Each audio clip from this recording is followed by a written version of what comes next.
Let's fucking have it. Make sure you follow up. You know what time it is. The Insane Life of 50 Cent documentary. Let's have it.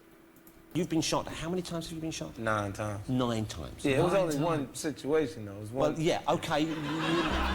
50 Cent's life is a masterclass in survival and savage ambition. He said it's the definition of street hip-hop. Surviving the brutal streets of Queens in a near-fatal shooting, 50 Cent went from the ultimate underdog to a rap legend with Get Rich or Die Trying. That Get Rich or Die Trying run is unprecedented. Crazy. Like to this day. This is the story of a man who was born with nothing and built an empire that spans music, business, and film. He's an artist, an entrepreneur, an actor, a director, a producer. He can juggle. He's great at Scrabble. He pretty much does it all. This is the story of 50 Cent. Yo, 50's my goat as well. No cap, 50's my goat. I love 50 Cent. I grew up on 50 Cent. My whole life, bro. I think I can't sit there and watch this.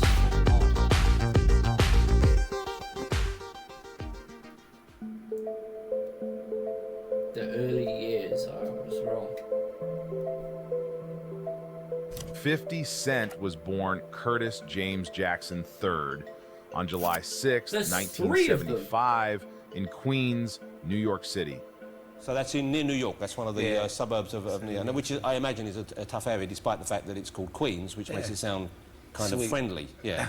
And so you He grew up in the rough South Jamaican neighborhood with his mom, Sabrina, who was a drug dealer. 50, you're my goat.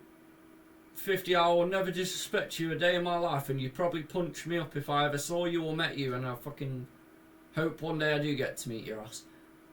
But there's no way that's your mother. 50, I feel like they've got it wrong here. I'm assuming this is your father.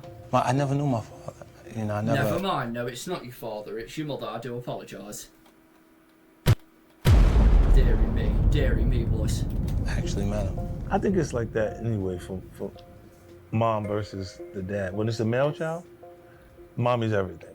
And she had me when she was 15, so, you know, back then it wasn't as common as the young girls have children at 15, a little more now than they did then. So at that point, she started hustling to be able to provide for me at that point. She was involved with what? She was... Yeah, selling drugs. Selling drugs. Yeah. Sabrina, every time when she came around, she had a smile that'd light up the room. Go on, she was Sabrina. You know, like her personality. If you didn't know her, she ain't talking to you. If you knew her, I'm like, just to be around her was real cool. At only 8 years old, Curtis's world was torn apart when his mom was mysteriously shot and died. At the end of the day, like her count wasn't right, so I guess that you either had to pay up in cash, or unfortunately she had to pay with her life. For me, I don't think I really dealt with it in the early stages, Larry, because I lost my mom when I was like 8, so I didn't really understand at that point, but... Oi, that's dark, you lot. Man said he's... No, because that's actually deep, you know? Man said he lost his... Bro, his Marge got shot when he was 8 years old, bro. Imagine you being 8 years old, you. Back in, like, obviously, my Usman's day, bro. When we was 8, fam, we was bopping about on Fortnite, fam. You know what I mean? Turkey dinosaurs and thing. You get me? And man's Marge has actually just been, like, wrapped off in 8 years old, bro. That's peak, yeah. Later, like... They would consistently say, oh, well, you know, she's not coming back. And I'm like, yeah, she is. Duh. Yeah. You know, like my grandfather looked at me like, hey, he really doesn't understand in the early points. But then later, you know, you grow and you start to understand it a little more. The streets would have swallowed him up if his grandparents hadn't stepped in. Yeah, we didn't have much. Like, you know, I grew up with my grandparents. You know, because my mom, she got killed when I was 8 years old. I had to live with them full time, and I went and stayed with them, and it was like we was living on my grandfather's income. So he was real old-fashioned. He's representation of tradition for me. So he would just come and give my grandmother this check. And I never understood that growing up. I was like, you just gonna give her the whole check? He was like, yeah, What's the matter with you? Like, and then later, like as an adult, he'll tell me, he said, you couldn't see it and you won't understand it because you was a baby. He said, but when I gave your mama the check, it was, he said, when I gave your mama the check, it stopped her from looking at things I couldn't give her. Because she was aware of what was really there, Here it is. it made my responsibilities her responsibilities. Obviously, Jackson didn't have a typical childhood. Oh, 50. By 12, he was already selling crack on the streets, making money under his grandparents' noses while they thought he was in some after-school programs. And so how old were you when you got involved in selling drugs yourself? Around 12. 12 years old, man. Yeah. That's really difficult for someone from my background to understand. Yeah. You know, it just seems like such an alien concept. Even at 12, you know, you still have to live by your parents' rules. Yeah. So there's, you know, you can't just be out hustling. Like I had to have my grandparents think I was enrolled in an after-school program. Well, in a way you were. Yeah. And then 50 is damaged because he didn't know his father, and his mother know who his father was, and his mom was in the streets, so there's and she no got parents. killed. Yeah. Yeah, but nigga, no, it's raw peak, fam. When you don't know you don't, when you raw never met you, when you raw don't know who your dad is, it's raw peak, yeah. Like, as sad as it sounds, bro, it is raw peak. I can chat because I'm in the position. I can chat shit because I'm in the position, so it's blessed. I can chat. I've got a license to chat shit. No parents there. Your grandparents are older. You're damaged, bro. You was outside. The streets taught niggas. Carrying guns and cash to school, he was eventually caught by metal detectors in 10th grade at Andrew Jackson High. They had metal detectors in 50 Cent's childhood. How long ago was this? He's like 50 years old. He was like 40. How old is 50 Cent? He's 50. he actually is. He's 50 Cent and he's 50. I thought we were a lot younger than that. What is 2025 take away 50? 1977. It's 1975. I don't know what I said, 77. So this must have been like 1980 something. They had metal detectors in 1980. Then soon after, he got busted selling crack to an undercover cop. Weeks later, a search of his house turned up heroin, more crack, and a pistol. Well, when I got to high school, my first year, I got arrested at school. And how old is that? Because I'm not sure. High school is about 17? Yeah, 16. Okay. And you went to jail for how long? The first time, it wasn't a long time. I just, you know, because it was a juvenile situation. And then the second time, I was going for 7 months. Right. Sentenced to prison, he only served 7 months in boot camp, walking out with a GED and a new mission. He took on the name 50 Cent, a name that shouted survival, hustle, and self-reliance. The name was inspired by Kelvin Martin, a 1980s Brooklyn robber known as 50 Cent. To Jackson, Martin was more than a name. He was an icon of strength, a man tough enough to survive anything, determined enough to make his own way, no matter the cost. The original 50 was a modern-day Omar from The Wire. If you seen 50 coming, you know you in trouble. If you wasn't cool with it. Jackson's rap journey started humbly, recording over instrumentals in a friend's basement using turntables. In 1996, the same friend introduced him to Jam Master Jay from Run DMC, who was starting his own label. Challenge. Jay became Jackson's mentor, teaching him the essentials, how to count bars, write catchy hooks, structure his songs, and make real records. You know, so I would write a verse and it'd be 12 bars, sometimes 14, sometimes 18. You know, anything but 16 bars, you know what I mean? And he kind of trained me to write the chorus. And he was like, he'd make me write the chorus to the record 3 or 4 times before I started. And this is why sometimes I have habits based on that. And sometimes I'll put more than one melody on the actual record. So, for example, in PIMP, I'll start off and go, I'm a PIMP.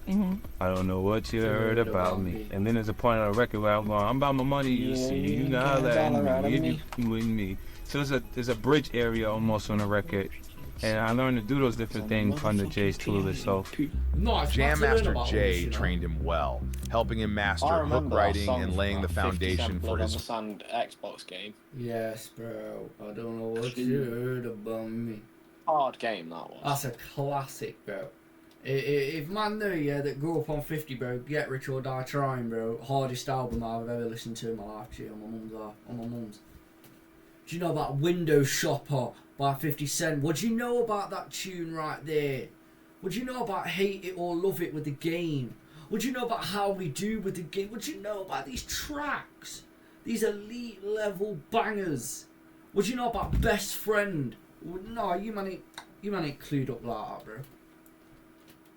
Half the niggas nowadays, bro, just know 50 Cent and just know Candy Shop.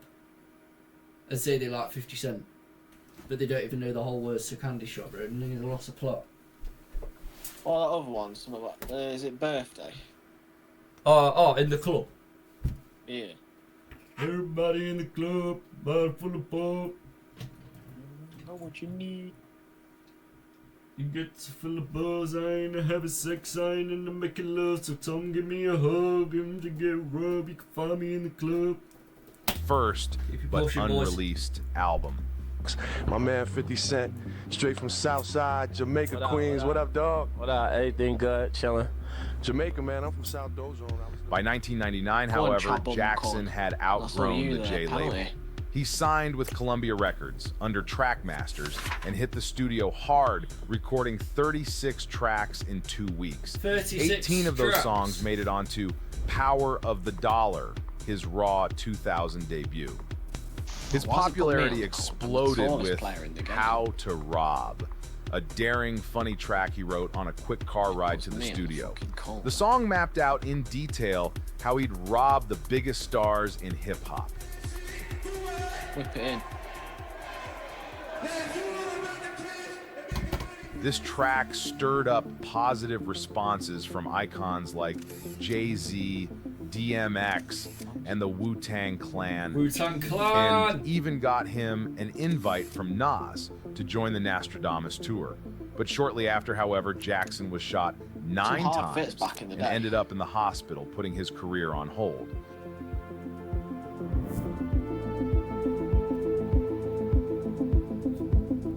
Oh, you fucking... Bro, did Rob get whipped like 9 times?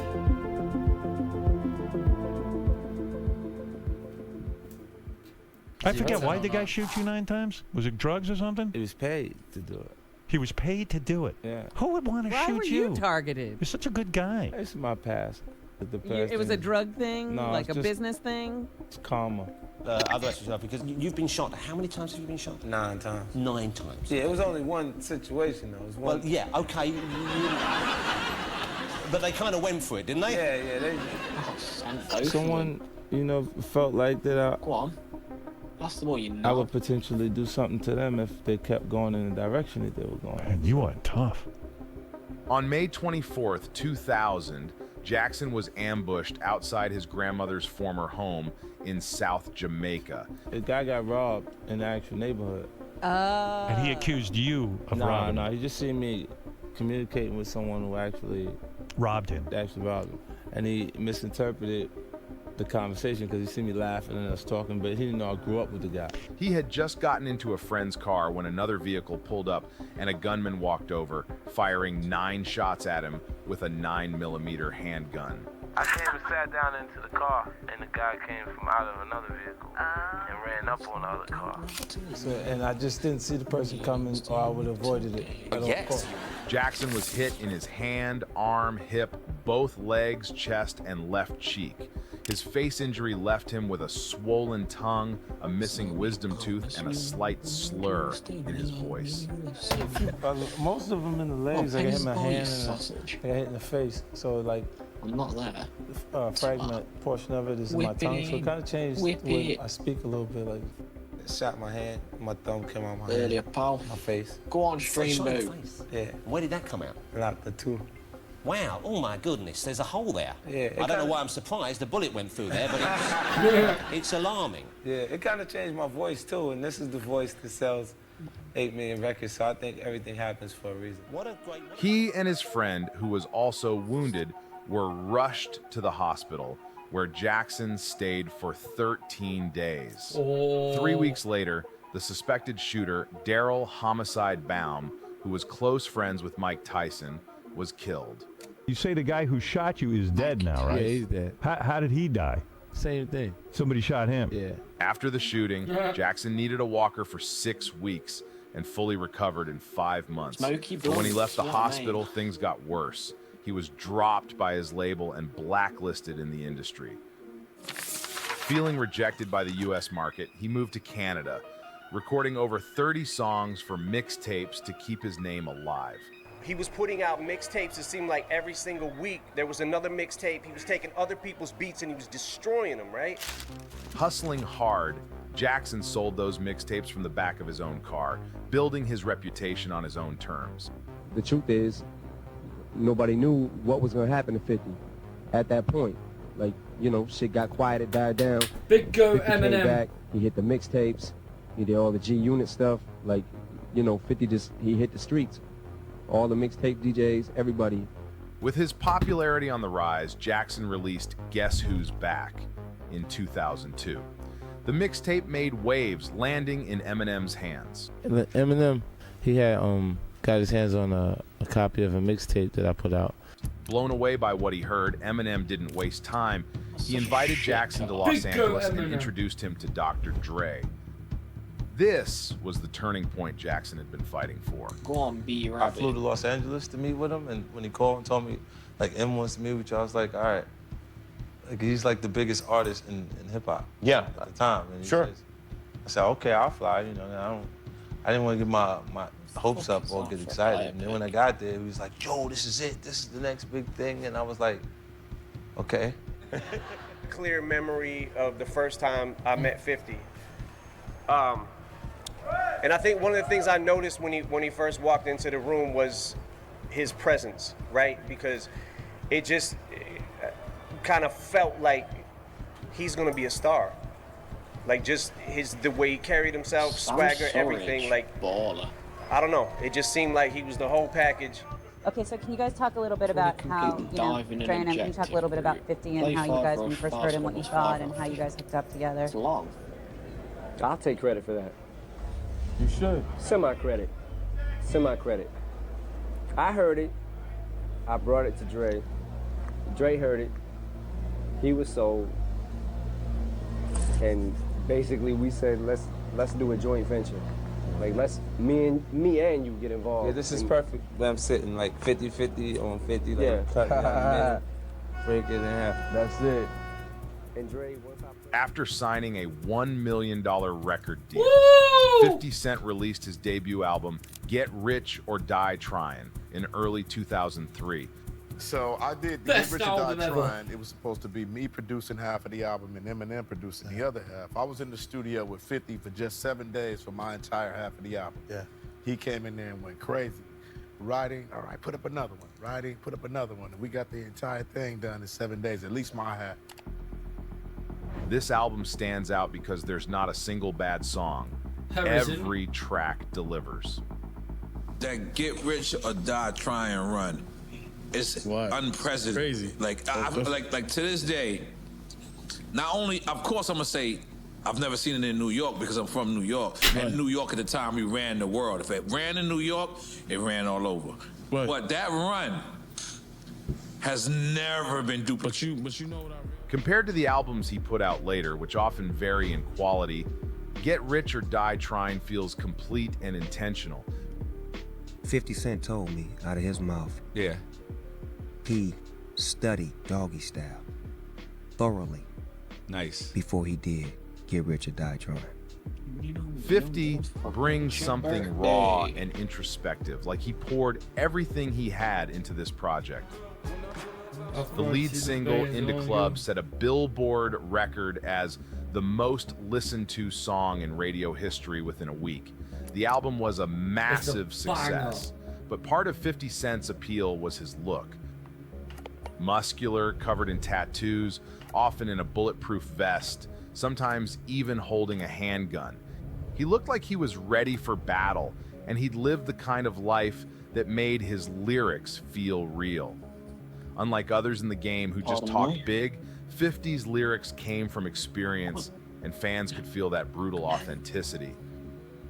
In 2003, Interscope took a chance on 50 Cent's new label, G-Unit Records, and it paid off. He signed loyal friends Lloyd Banks, Tony Yayo, and Young Buck, and later brought in The Game through a joint deal with Dr. Dre's Aftermath.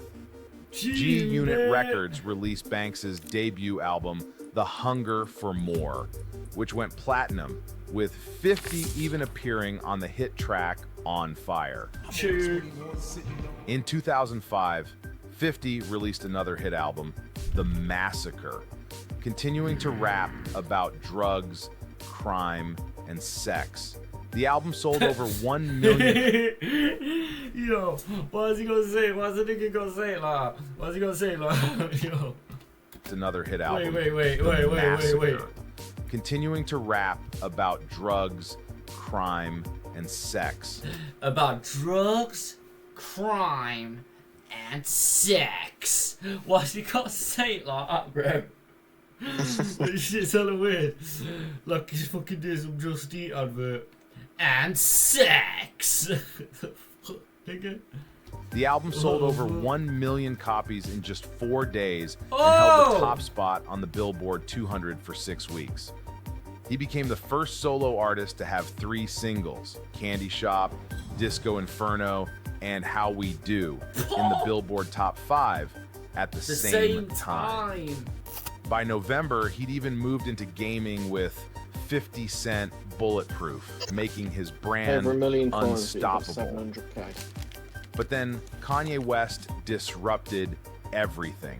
Yeah, well, of course he did, the fucking sausage. I'm joking, I like Kanye too. She take my money when I'm in need. Yeah, she's a diamond friend indeed.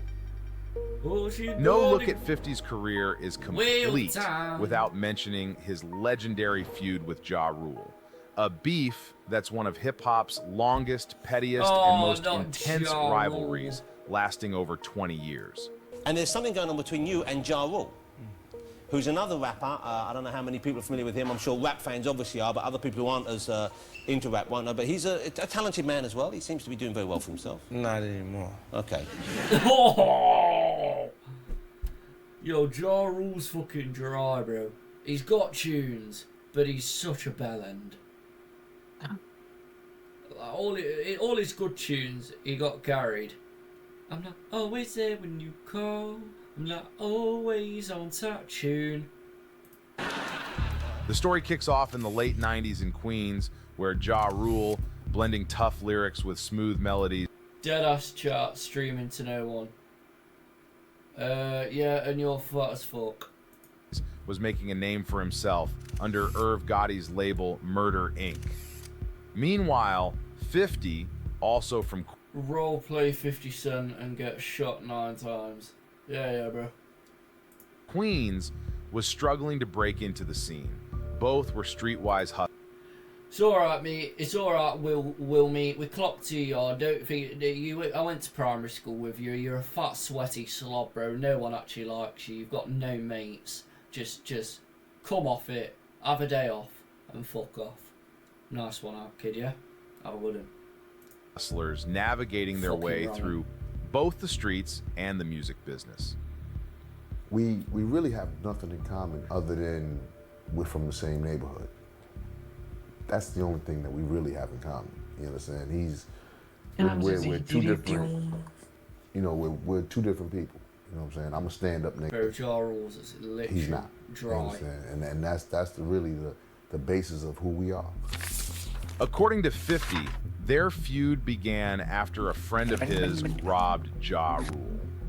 Ja Rule got robbed by Troy from Baisley, this nigga from the project, and 50 was cool with him, and that's how it kind of like all started. Okay.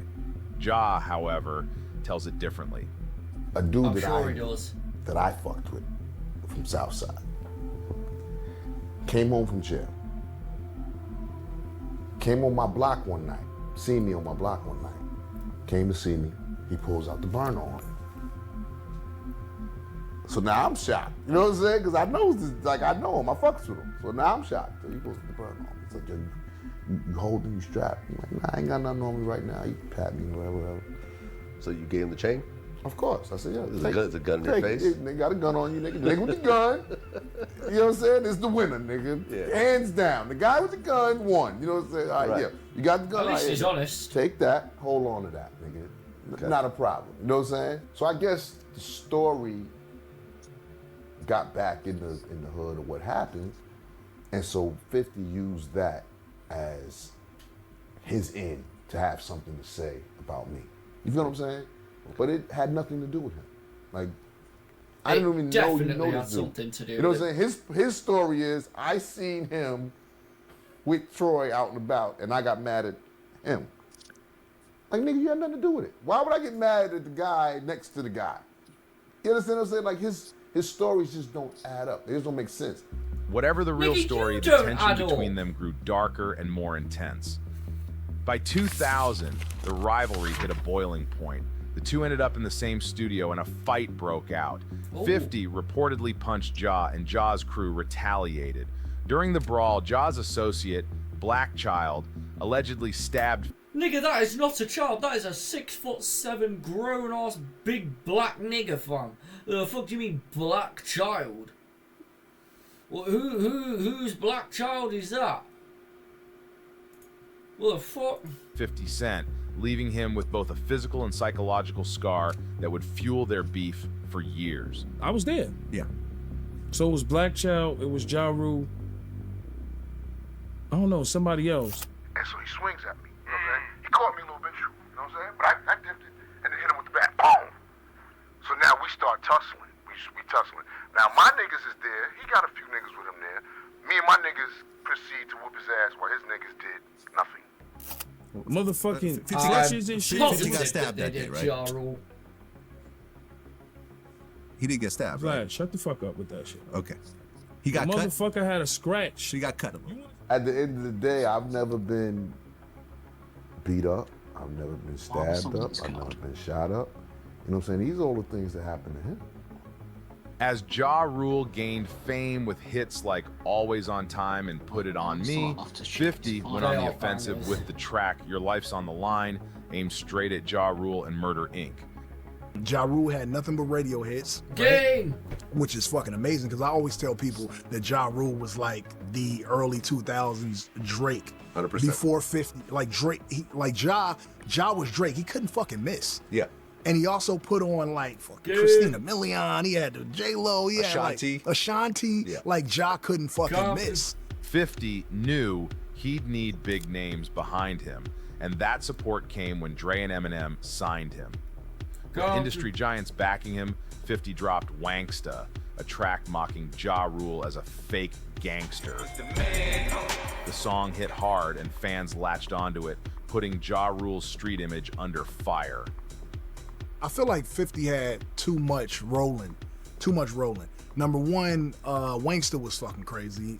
At that time, you remember how the hi-hats and the drums, if they were hitting a certain way and you had a good flow, which is what he did on In the Club too, it wasn't part of the beef, but just 50's, the way that 50 raps melodically over dope ass fucking drums is just gives him an edge. Plus his pen is crazy. When he gets angry, he like 50 is with all the shit. So 50 with the shit. Just as 50 Cent was reaching new heights, Murder Inc. faced a major setback. In 2003, the label came under federal investigation for suspected connections to drug money, which drained its resources and damaged its reputation. Although the charges were eventually dropped, the label's power and finances never fully recovered, leaving Ja Rule in a weakened position. It was a lot going on in that time frame. You got the federal indictment. He couldn't even fight back. No, but here's what it is. It was orchestrated very well. He was 900. a part of the juggernauts at that moment. Eminem, Dre. They were very, very big in what they were doing as well. So as we were big over on our side, they were also big on our side, on their side. And as everything started to crumble for us, as far as we didn't have a label as a home anymore. You understand? There was a lot of things that were falling apart for us. it was easy for him to get people to turn on bulldoze. Right. And there was things that were behind the scenes that y'all don't see that also made us seem more irrelevant. You know, like making some we couldn't go to war. Why does this shit always? Why does all the mad New York shit always happen on Hot 97? Hot 97 is just like the helpline. It's Rogers the helpline of New York. I mean, I've never been to New York, so I won't know. But from what I can see, Hot 97 is either a helpline or a lifeline for niggas. It's either like it's either you go on there and drop the hardest freestyle of your life, or you go on there and have a fucking whinge about 50 Cent, clearly. Shows. Yeah. They would make calls like, well, we never had a whole label to call home back in my day, nigga. Shut your ass up. If Murder Inc. is in the building, they're not going to perform this year. M's not going to perform. So we would get calls from MTV. Much love. Shout out to MTV. Or we get calls from BET. Shout out to BET. That, yo, we love you guys, but guys, they're doing their thing this year, and we don't want y'all in the building because of this. So now as the fans look, they're like, yo, this dude is really crushing them. Like, they don't even show up at the awards no more. You don't even see these guys anymore. Still, Ja wasn't ready to give up. He released Loose Change, a diss track going after not just 50 Cent, but also Eminem, Dre, and the rest of their crew. Where's that? The track was aggressive and personal, but by then, 50 Cent was a superstar, and Ja's response didn't hit as hard as it might have earlier. But as far as like 50 and Ja Rule, like 50 came in, he had Dre, he had Eminem, and he had the power of his pen, and he had the world on his shoulders, and all the fans had his back, and so there was no competing with that. Then, in 2018, 50 Cent took the beef to a new, hilarious level. He bought 200 front row seats to a Ja Rule concert, leaving them empty to make it look like Ja was performing to a half-empty crowd. Beyond his feud with Ja Rule, 50 Cent became known for his strategic use of conflicts to stay in the limelight. One of his early targets was The Game. Their relationship soon fell apart over loyalty issues, with The Game refusing to support 50 in his other disputes. This led 50 to publicly kick him out of G-Unit, sparking a heated rivalry that included diss tracks, street clashes, and even a shooting outside Hot 97 radio station. I told you everything happens at Hot 97. What? I just said everything happens at Hot 97. That I was always, at war with somebody who was kicking willing off at Hot 97. Go to war in the streets as well. You know what I'm saying? So he wasn't scared. I wasn't scared. I think I had a little bit of more momentum, and he had a little bit more to lose because he was a little bit more successful than I at that point. 50 also had minor clashes with Rick Ross. Game 50's always been more successful than you. I like Game. Game's got bangers. Game's got tunes, but he ain't got 50 Cent tunes. Fat Joe! Fat Joe and DJ Fat Khaled. Joe. These DJ rivalries Khaled! highlighted. Who is? Oh, hell no! Another one. I swear, DJ Khaled is one of them niggas in music where no one knows what he's actually famous for. That's rigged. What is DJ Khaled famous for? Because you know when you see him on all these tunes, Codes. You know you see him on all these tunes. He's not the one rapping. He's like a feature. Or singing. And then he's not a feature because all he says is DJ Khaled. Like, that's all he says. I don't understand what a feature you're having if all you say is "We the best music." Another one. You know what I mean? It defeats me. It defeats me. It really does defeat me. Key tactic in his career, using beef as a promotional tool to keep his name in headlines and his.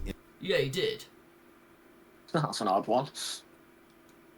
Image ruthless. In 2007, however, he faced off a different battle against another big name, Kanye West. Yeah, this was Both were at prime turning Kanye. points in their respective careers. I just Both were FaceTime dropping their Kanye. all-important third albums on September 11th, 2007. I mean, it's big for hip hop for us to be coming out on the same date, but Kanye West doesn't stand a chance. 50 with Get Rich or Yeah, but Die this was- Trying this and was The Massacre was by prime now the Kanye. undisputed Well, king three of songs. gangster rap, This was blending street prime grit Kanye, with like chart-topping elite level hooks. prime Kanye But West. Kanye was no ordinary challenger. He should be more than Known as a 200. visionary producer, he turned into a star with The College 90 Dropout pace and for Late Santa. Registration, That's becoming a fucking new unreal. voice for hip-hop in the digital age. Now you guys both represent two totally different styles in hip hop. Do you guys feel that all these different styles can coexist with each other? He was saying, do you feel like all the styles can coexist? Of course. He's a You Santa know what I mean? man, Everybody's 90 pace. got a different preference. I feel like I'm at a point in my Nice career mad that for a people, bronze I'm Muhammad Ali right now. You know what I mean? I said I'm Muhammad Ali, nigga. You what? No, the funniest thing of 50, bro, is when he started chatting shit about Floyd Mayweather. That was funny as fuck. If you could read one full page of a Harry Potter book, nigga, I said whatever it fucking was. That was good. What I mean is a lot of people watch, but they don't necessarily want to see me win because I won so big in Fuck front TR, of fuck them Nelly, in a fuck short 50. period I'm of like, what time. do you say You know fuck what I me mean? So for? it's all the way good. What do you guys think of the state of hip The two appeared on the cover of Rolling Stone, making some faced off points with a from these stare down drums at the 2007 VMAs just days before their albums dropped, and the All the players excitement are for probably the going up release to of 200 Graduation and Curtis was at an all-time Yeah, high. and then this is Never where it all knows. went wrong. If I win, I win. If I lose, I win. I'm here on. I'm like, I'm standing. I'm next to 50. I'm next to you right here. My big brother just came out. It's a moment for me right now. In the end, Kanye took the win, with Graduation pulling in massive first-week sales and securing the #1 spot on the Billboard. And Curtis was dry. Kanye's win wasn't just about numbers, though. It clearly marked a shift in hip-hop's direction, signaling the commercial decline of gangster Oh, rap. there it is back. But 50 wasn't You done want to hope just for yet. bronze, Girl, biggie, is big it plays. love me now? Would you love me if I was down? And how would you still have love for me, There's another girl? I'm in the points there. Brazilian League manager, Cleverton. The title of my new album, Before Self-Destruct, is No, it's they're all about the expensive. actual Same as cycle of French success gaffers. from an artist's perspective. stuff. Generally, the Oh, general French stuff. public builds artists and entertainers for the Cleverton's sake of going. entertainment. Someone sold. Destroys Boy, them. Maxton's LaCroix. In There's a good 2009, investment 50 for Cent you. dropped Before If you I get him cheap, Self-Destruct, hitting number 79 or 5 80. on the Billboard Good 200 and investment. marking his fourth He's top great. 5 album. But the critics were less 90 impressed, pace. and the mixed reviews Soldier, hinted Hot that his 97 reign kicking was off coming again. to an end. By then, 50 had made his share of enemies, All the and bronze many were cards are eager worth to over declare his 400. downfall. We're all getting up for 200. It's They interesting will because sell. once you're successful and you're publicly noted, you become a target, a bullseye. The rapper's even he highly likes that. publicized bankruptcy in It's 2015 Wilson, only bolstered Whitfield. that impression. But as any pugnacious New York entrepreneur cut will that tell thing he you, blows, sometimes declaring 6'11" bankruptcy keep having money is a there. way of protecting your financial 6'11", future. sorry. Plus, 50 Cent had a few other projects up his sleeve. Instant About a 10K. It's year gonna ago be or shit so, if you you tell declared bankruptcy. You said you're out of money, and then you irritated the judge in the case Oh, yeah. because you started posting all these pictures of complaining a long you time. that seem to indicate that you have a ton of money. You put up this There you go, picture there's- right there's here Gaffney at of 650. you eating a Oh, money miss, sandwich. miss. However, back to Morocco. 2009, I 50 don't know who launched this is Cheetah for. Vision, a Who production does he company manage? focused on action thrillers for foreign markets and on-demand streaming. But his most powerful move was joining forces with The Good Wife writer Courtney A. Kemp to create Power. The show followed Elite. James Ghost St. Patrick, a drug dealer desperately trying to escape the crime world and make it as a nightclub owner, but failing each time. You know, the project for me, like, and the way it did, the suspense that they captured in the actual episode is, It's what kept people on the edge of their seat and anticipating this season. Over 6 seasons, Power built a massive following, turning into one of Starz' top shows. Power, I remember you came here when it first started, and you were doing the show, and now it's become this like big culture. I'm surprised you're ending Manchester Derby, so you got the city tower. The Los Angeles Times called it a powerhouse of the premium cable landscape. While it didn't get the media buzz of Fox's Empire, Power consistently grew its viewership, spawning multiple spin-offs and winning a number of awards. Best show on TV. Power. Best show on TV. Super humble. 50 Cent's fingerprints all over the show are obvious. Its aesthetic, its hard-hitting soundtrack, and its raw storytelling are a testament to his lasting impact in entertainment. While he focused on building his TV empire and expanding his business ventures, 50 also continued to release music and feature on other artists' tracks. But it wasn't until 2014 that he finally dropped his 5th studio album, Animal Ambition. The idea coming back now was cool to come out. I'm just going to do the new music, some new music that I actually created. Musically, Animal Ambition is a bit all over the place. It feels like 50 and his producers couldn't decide on a sound, shifting between stripped-down simplicity and heavy, cluttered beats. The album kicks off with the lackluster single, Hold On, which fails to grab attention. Even some of the energy picks up with the second track, Don't Worry About It, a typical club song in the 50 Cent style. After a few party tracks, the album returns to its gangster roots in the second half. Animal Ambition lived up to expectations, but by then, those expectations were already low. The new 50 Cent record, completely goonish, depraved, boring hip-hop. No idea why 50 Cent even came back, but I guess it's because people still think 50 Cent is interesting. This is easily some of 50 Cent's worst material ever. But something remarkable happened as time went on. The culture started to rediscover 50 Cent's music. It might be nostalgia as millennials crave the beats that defined their youth. But in 2020, his anthem Into Club became only the second pre-YouTube rap video to reach 1 billion views after Eminem's Without Me. Can you please just hear me out? No. And it feels so empty without me. Again, this looks a good job for me. Then in 2022, 50 Cent took the Super Bowl stage with icons Dr. Dre, Eminem, Snoop Dogg, Kendrick Lamar, and Mary J. Blige. A defining moment for hip-hop's impact on Queen Mary! My goat. Queen Mary. Big up Dre. Uncle Snoop! I mean, I'm not the biggest Kendrick fan known to mankind. He's alright. He's not too bad. Eminem, that man deserves a black card. That man is the greatest white man of all time. Queen Mary is Queen Mary. That woman is the greatest MILF to ever walk this earth. And 50's just 50. Mainstream culture.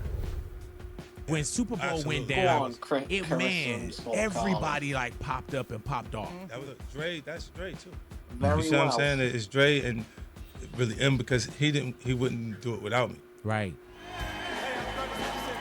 Hey, I'm Curtis 50 Even Cent now, Jackson. 50 Cent is a force in the entertainment world.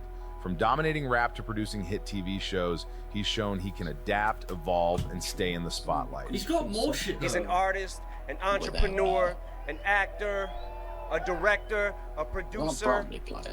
He can juggle. He's great at Scrabble. He pretty much does it all. His journey from the gritty streets of Queens to becoming a rap legend proves the power of grit, hustle, and ambition. They're gonna always look at his work because he's the biggest artist. But when you see his work ethic, when you see a guy that's a multi-millionaire working harder than artists he got, or artists that don't even have nothing, you gotta put that work in. I learned that from Fifth. Like you talking about a guy that's probably never been late ever. 50 Cent hasn't just made his mark on hip hop, He's built an empire that goes beyond music. Why is there only 3 of her? I don't usually see people excited leaving the tables in Vegas if they didn't put chips on the table. You know, you make investments in different things. Sometimes they win, sometimes they don't. Best team in the world. More losses than wins, but when you do win, you win so big, it makes up for everything.